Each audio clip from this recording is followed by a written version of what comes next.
नाज़रीन, वज़ीर-ए-आज़म शहबाज शरीफ सां ईरान जे सफ़ीर मुलाक़ात कई आहे। अमन कोशिशुनि ऐं ख़िते जी सूरत-ए-हाल ते ॻाल्हि ॿोल कई वई। ईरान जे सफ़ीर रज़ा अमीर मुक़दम वज़ीर-ए-आज़म हाउस पहुची वज़ीर-ए-आज़म शहबाज शरीफ सां मुलाक़ात कई।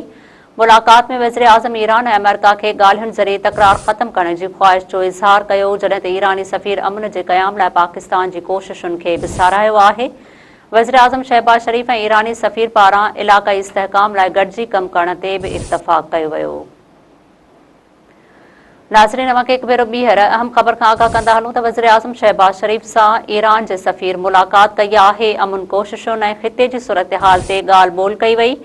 ईरान जे सफ़ीर रज़ा अमीर मुक़दम वज़ीर-ए-आज़म हाउस पहुची वज़ीर-ए-आज़म शहबाज शरीफ सां मुलाक़ात कई।